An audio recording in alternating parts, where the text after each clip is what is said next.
The bell above the diner door jingled softly, the kind of sound that barely reached the ear yet somehow managed to settle deep in the heart. The morning rush had just ended, leaving behind the smell of fresh coffee and maple syrup. Sunlight slanted through the blinds, striping the checkered floor in golden light.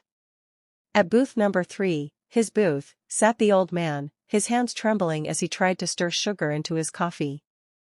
"Good morning, Mr. Howard," said Lily, setting down a fresh pot. "You're early today."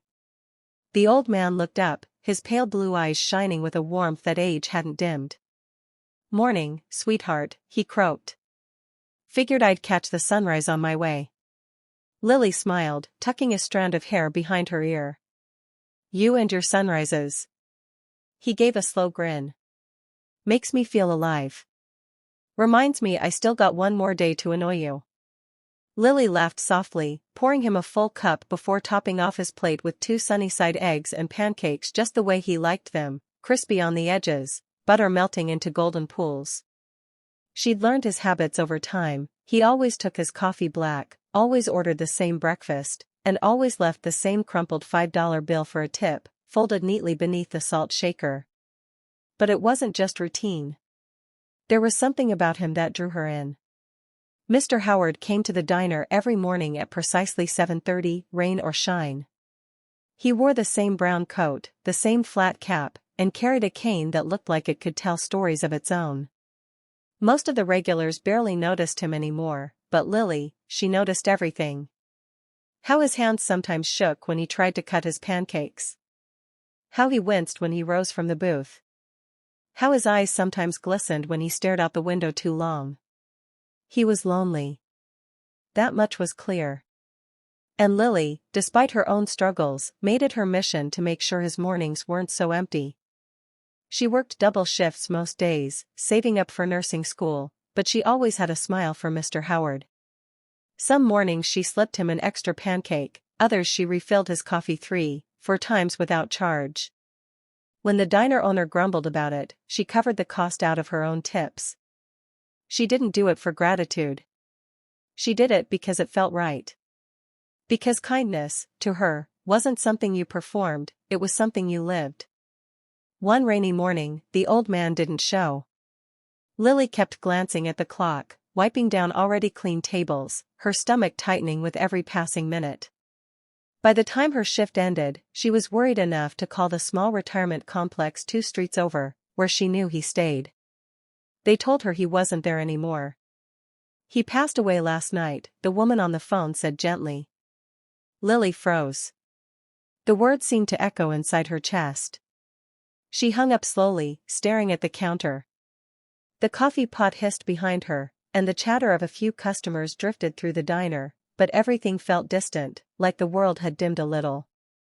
That night, she went home and cried quietly into her pillow.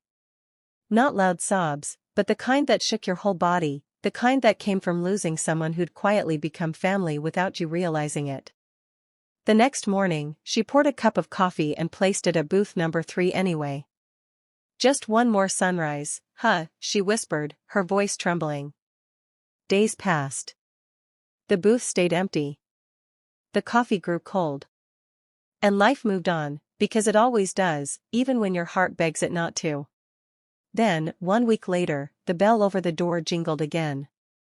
Lily turned, expecting a regular.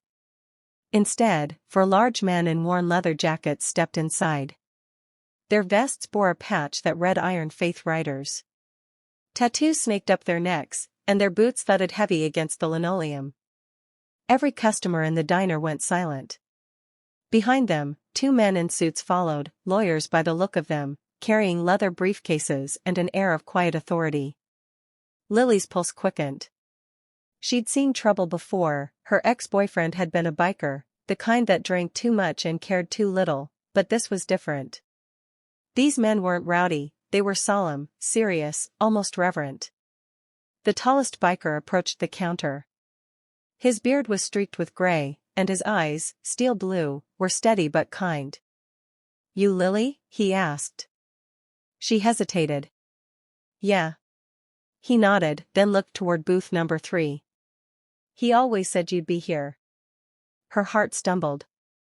You mean Mr. Howard? The man's lips twitched into something like a smile. That's right. Name's Mason. We rode with him, a long time ago. Lily blinked. Wait, rode with him? You mean like, motorcycles?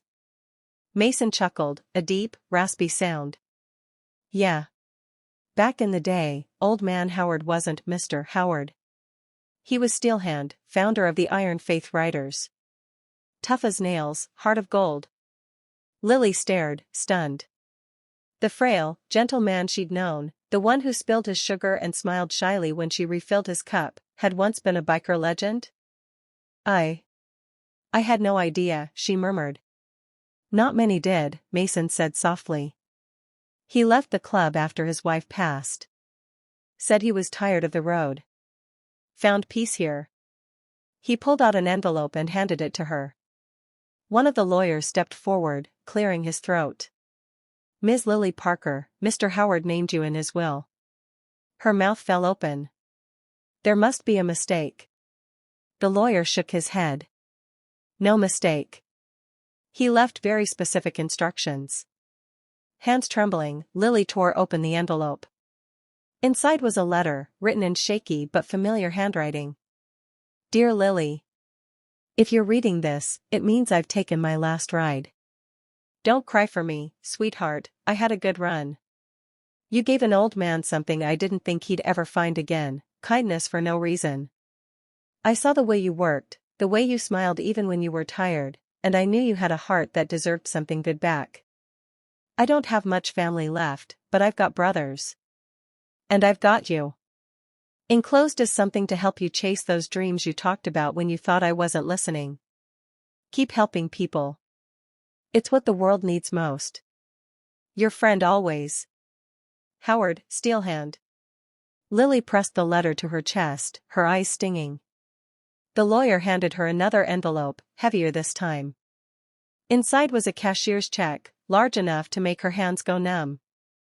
It wasn't a small token, it was enough to cover nursing school, rent, and then some. I can't take this, she whispered. You already did, Mason said gently. He made us promise to deliver it ourselves. Said it had to come from his brothers, the same men who once rode beside him.